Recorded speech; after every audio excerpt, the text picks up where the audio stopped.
Hey guys, welcome to my channel. আমি মনোজার। এখন আমরা একটা বিষয় নিয়ে কথা বলে নেবো একটু ছোটো করে। বিষয়টা হচ্ছে যে দেবদার আপকামিং ছবি খাদান টু তো ডেফিনেটলি, আর তো আজকে 30 তারিখ, 31 তারিখের রাত্রিটা কাটলে 1 তারিখ, এবং 1 তারিখে কোথাও গিয়ে একটা কিছু একটা হতে পারে, ঠিক আছে? এটা আমাদের আমাদের মনে হচ্ছে, এখনও বলছি। ওই যে বললাম, নিজের মনকে বিশ্বাস করে বসে আছে যে 1 তারিখে কিছু একটা হবে, কারণ দেবদা নিজে বলেছে নিউ ইয়ারে কিছু না কিছু জানানো হবে। আমি বারবার বলছি, কালকেও তো এই ভিডিও আমি বানিয়েই দিয়েছি রাত্রিবেলা, যে সুরিন্দর ফিল্মস ব্যাকআউট করছে না। দেবদা নিজেই বলে দিয়েছে এই কথা, যে রানেদা তো এই কথা বলেননি যে আমাকে ফিনান্সার নিয়ে আসতে। এটা কে বলেছে আপনাদেরকে? এই হচ্ছে একটা বিষয়। এটা কিন্তু দেবদা নিজেই ইন্টারভিউতে ক্লিয়ার করে দিয়েছে। যাই হোক, এবার আমি খাদান নিয়ে কথা বলতে আসিনি, মানে খাদান টু নিয়ে কথা বলতে আসিনি। এখানে আমি কথা বলতে এসেছি ব্যাড নিয়ে, #ব্যাড, মানে বাইক অ্যাম্বুলেন্স দাদা। তো এই বাইক অ্যাম্বুলেন্স দাদা নিয়ে অনেকগুলো আপডেটস কিন্তু চারিদিকে সার্কুলেটেড হয়ে রয়েছে। তার মধ্যে একটা বড় আপডেট, যেটা কিন্তু কোথাও কেউ আলোচনা করছে না, এই বাইক অ্যাম্বুলেন্স দাদার মিউজিক ডিরেক্টর কারা হবে বা কে হবে। কারা হবে বলার থেকে কে হবে, কারণ আমার মনে হচ্ছে একটাই নাম হয়তো ফাইনাল হবে, যে নামটা হয়তো এই মিউজিক ডিরেকশনে থাকবে, এবং তার সাথে রথিদা হয়তো থাকবে, এবং জিৎ গাঙ্গুলির থাকবে কিনা আমি জানি না, বাট রথিদা হয়তো থাকবেই থাকবে ডেফিনেটলি। বিজিএমের ক্ষেত্রে বা একটা গান হয়তো বানালো, এরকম একটা জায়গায় থাকবে আমার মনে হয়। তবে যে নামটা কনস্ট্যান্ট আমার মনে হচ্ছে এই ধরনের ছবির ক্ষেত্রে, যেটা তোমরা অরিজিনালি বাইক অ্যাম্বুলেন্স দাদার যে বিজিএমটা পিছনে বাজছে, মানে দেবদা যে বিজিএমটা লাগিয়েছে পিছনে, সেটা তোমরা যদি একটু ভালো করে লক্ষ্য করো, তাহলেই তোমরা বুঝে যাবে কার নামের কথা বলছি, কার গলার কথা বলছি। কারণ ওই মানুষটা হচ্ছে, মানে ওই মানুষটার গলাটা আমার খুব প্রিয়, এবং ওই মানুষটাও আমার খুব প্রিয়। সেটা হচ্ছে নীলদা। ইয়েস, নীলদার গলার কথাই বলছি আমি। বাইক অ্যাম্বুলেন্স দাদার অ্যানাউন্সমেন্টটা খুলি দাঁড়াও। এত প্রজাপতিটু চলছে চারিদিকে, দেবদা এত কিছু শেয়ার করেছে যে রীতিমতো মুশকিলের ব্যাপার বাইক অ্যাম্বুলেন্স দাদা খুঁজে পাওয়া। দাঁড়াও, আগে খুঁজে বার করি বাইক অ্যাম্বুলেন্স দাদা। এই যে এখানে দেখো পিছনে যে মিউজিকটা বাজছে, এই মিউজিকটার কথা বলছে। দারুণ মিউজিকটা ডিজাইন হয়েছে।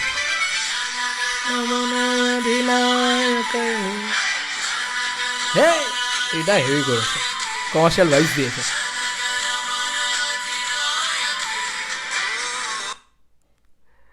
চার তেরি ভাই, কী হলো? আপনা আপনি বন্ধ হয়ে গেছে, সরি, মাই মিস্টেক। আরে ভাই, ইন্টারনেটের প্রবলেম। কেন ভাই এরকম করো? মান সম্মান নষ্ট করে দেয়। ওয়েট, কিভাবে দেখি তোর চোখের জল। প্লিজ আমাকে কপিরাইট দিও না এটার জন্য। বাট এই গলাটা বা এই গানটার যে টোনটা আর কি, সেটা দেখে তোমরা নিশ্চয়ই অ্যাজাম্পশন করতে পারছো এটা নীলায়ন চ্যাটার্জি। ইয়েস, নীলায়ন চ্যাটার্জির গলা। তো নীলদা আমাদের সবার প্রিয় নীলদা। নীলদা কিন্তু আমার মনে হয় মেন মিউজিক ডিরেক্টর হিসেবে এই সিনেমায় থাকতে চলেছে। নীলদা কি ভালো ভালো গান ডেলিভার করেছে আমরা সবাই জানি। ঝিলমিল লাগেরে হোক, সেটা বাপ এসেছে হোক, আজও তো আমরা দেবদার যে কোনো অ্যাচিভমেন্টে, যে কোনো কিছুতে বাপ এসেছেই বাজাই। তাহলে নীলদার যে অ্যাচিভমেন্টটা, সেটা কিন্তু খুব বেশি করে রয়েছে সেখানে, এবং নীলদা খুব ভালো একজন মিউজিক ডিরেক্টর, আমার খুব পছন্দের একজন মিউজিক ডিরেক্টর, এবং অবশেষে ভালোবেসেটা দুর্দান্ত বানিয়েছিল। তুমি বাঘাযতীনের গান তুলে দেখে নাও, তুমি কাছে মাসের গান তুলে দেখে নাও, অসাধারণ মিউজিক ডিরেক্টর একজন নীলদা। তো এই সিনেমার জন্য একদম অ্যাপ্ট, একদম পারফেক্ট নীলদা। তো নীলদা কিন্তু আমার মনে হয় music director, main music director হিসেবে নীলদা থাকবে। তার পাশাপাশি হয়তো টপিংস দিতে রথিদাও থাকতে পারে, কারণ রথিদা আরেকটু বেশি কমার্শিয়াল, আরেকটু বেশি তো রথিদা থাকবে হয়তো। একটা বিজিএম হয়তো রথিদা ডিজাইন করবে, রথিদা হয়তো মিউজিক ডিজাইন করবে, তোমার রথিদা হয়তো একটা গানও বানাতে পারে। আমার এটা মনে হয়, আমি জাস্ট মনে হওয়া থেকে তৈরি করলাম এই ভিডিওটা। এবং যেহেতু নীলদার গলাটা শুনতে পাচ্ছি, দেবদার কোনো কিছু হলে নীলদাই আগে সেটা বানিয়ে দেওয়ার চেষ্টা করে, এবং সেটা খুব সুন্দর করে বানিয়ে দেয়। তো সেটা আমার খুব ভালো লেগেছে, মানে অ্যাকচুয়ালি তো খুব ভালো লেগেছে। নীলদা তো দেবদার ঘরের ছেলের মতন একটা ব্যাপার। তো নীলদা আছে, এটা কোথাও গিয়ে আমার মন বলছে, এবং আমার মন বলছে যে নীলা হয়তো মিউজিক ডিরেক্টর হিসেবে থাকবে।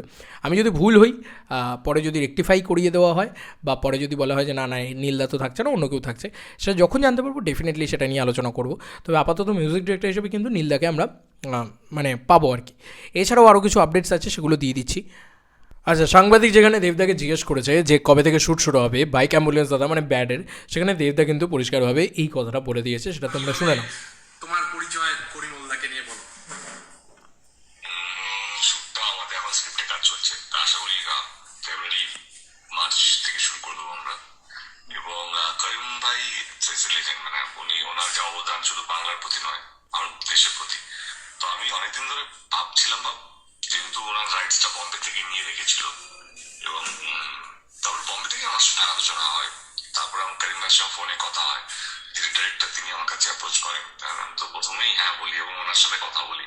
তো I am very excited and fortunate কি ওনার মতন চরিত্রকে 40টা 50টা ছবি হতে চলো অলমোস্ট, অনেকগুলো চরিত্র করেছি।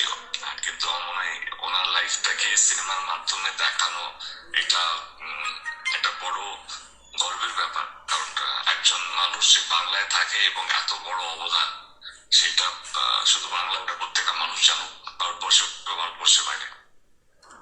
বলছিলাম করিমুলদার সাথে পরিচয় কিভাবে হলো তোমার?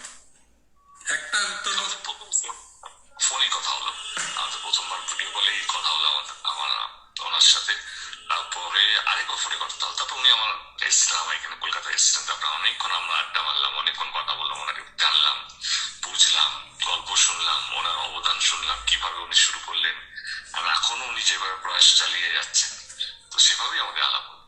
বলছি প্রথম আচ্ছা একটুখানি খবরগুলো শুনে নি, দাঁড়াও, এতটা দেখানো যাবে না, দেখালে আবার মুশকিল, কোথা থেকে কে কপিরাইট চলে আসে। ওয়েট, জলপাইগুড়ি প্রেস ক্লাবের পক্ষ থেকে একটা আলাদাই সম্বর্ধনা, আলাদাই থ্যাংক ইউ জানানো হয়েছে দেবদাকে। যাই হোক, দেবদা অনেকগুলো আপডেট কিন্তু নিজে মুখে দিয়ে দিয়েছে, সেগুলো আমি তোমাদেরকে বলি। নায়িকার বিষয়টা দেবদা এখনও ক্লিয়ার করেননি, এবং দেবদা বলেছেন 80% থেকে 85% শুটিং কিন্তু জলপাইগুড়িতে হবে, কিছুটা পোর্শন কলকাতায় হবে, কিছুটা পোর্শন দিল্লিতে হবে। আচ্ছা, এই আপডেটসগুলো কিন্তু একদম এক্সক্লুসিভ, এগুলো ধামাকেদার আপডেট দেবদা নিজে মুখে দিয়ে দিয়েছে, এই ভিডিওটা থেকে পাওয়া গিয়েছে। থ্যাংক ইউ, আমার একজন দেবিয়ান ভাই পাঠিয়েছে, লাভ ইউ। তোমাদের সাপোর্ট না থাকলে এই আপডেটগুলো সত্যিই পাওয়া এবং দেওয়া পাবলিককে সেটা সম্ভব হয়ে ওঠে না। আচ্ছা, আরও একটা জিনিস তোমাদেরকে স্পেশালি বলে দেওয়া উচিত এখানে, দেবদা কিন্তু মূলত বলেছেন যে জানুয়ারির 7 থেকে 10 তারিখের ভিতরে দেবদা কিন্তু জলপাইগুড়িতেই থাকবে, এবং রেকি টিম নিয়ে দেবদা নিজে যাচ্ছেন সেখানে রেকি করতে, এবং রেকি করবেন আগে, দেন তারপরে কিন্তু শুটিং শুরু হবে। তো সেক্ষেত্রে আগে রেকিটা পুরোপুরি কমপ্লিট হবে, এবং সেখানে কিন্তু ওই করিমুল ভাইয়ের বাড়িতেই কিন্তু দেবদা থাকবেন। তো এটা জানিয়েছেন, করিমুল দাদার বাড়িতেই কিন্তু দেবদা থাকবেন, এটাও কিন্তু দেবদা বা ওই চত্বরটাতেই দেবদা থাকবেন, ওটা দেবদা জানিয়ে দিয়েছেন। এবং একই লোকেশন, মানে প্রধানে যে ক্ষেত্রে ডুয়ার্সের যে জায়গায় শ্যুট হয়েছে সেরকমভাবেই যে একই লোকেশন রিপিট করা হবে এমনটাও কিন্তু নয়। তো কিছু ভার্জিন লোকেশন, কিছু নতুন লোকেশন, সেগুলোও কিন্তু ট্রিটমেন্ট করা হচ্ছে। আর কবে রিলিজ এটা নিয়ে কিন্তু দেবদা ক্লিয়ার করেননি। কেন? কারণ দেবদা নিজেও জানেন না যে কবে রিলিজ তিনি প্ল্যান করছেন। তবে এই 2026 সালেই দেবদা এই ছবিটাকে নিয়ে আসবেন, এইটুকু কিন্তু দেবদার কাছে ক্লিয়ার। কেন বলছি? কারণ দেখো, এখানে দেবদা এটা বলেননি যে বলছে পয়লা বৈশাখে কি দেবদার এই ছবিটা দেখতে পাবো। দেবদা বলছে একটা ছবি 2 মাসে হয় না, এখন একটা ছবি ভালো করে বানাতে গেলে 1 বছর লাগে।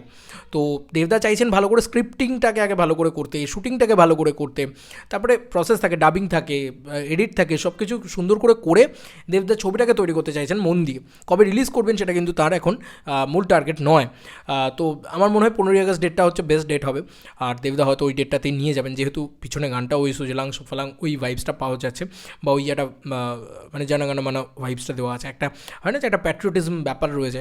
তো সেইটা একটা সবথেকে বড় বিষয়। এবং এই করিমুল দাদাকে নিয়েও কিন্তু উনি খুব সুন্দর করে কিছু কথা বলেছেন, যে ওনার যে দেখো একটা সিনেমা আর একটা বাস্তব জীবন দুটোর ভিতরে আলাদা জিনিস থাকে, অনেক কিছু ফিকশন, নন ফিকশন ইত্যাদি মেলানোর থাকে। তারপরে তোমার এন্টারটেনমেন্টটা যাতে প্রপার থাকে, মেসেজটা যাতে প্রপার থাকে, সব কিছু ঠিকঠাকভাবে মেলাতে গিয়ে দেবদাকে কিন্তু একটু বেগ পেতে হচ্ছে। স্বাভাবিক বিষয়, একটা মানুষের বায়োপিক বানানো তো ইজি না, এত সহজে তুমি বললে আর ফাট করে স্ক্রিপ্ট বানিয়ে ফেললাম এরকম হয় না। তো একটু সময় লাগবে বিষয়টা করতে। তো দেবদা শুটিং করুক আগে, আমার মনে হয় 15ই আগস্টের উইন্ডোটা বেস্ট হবে।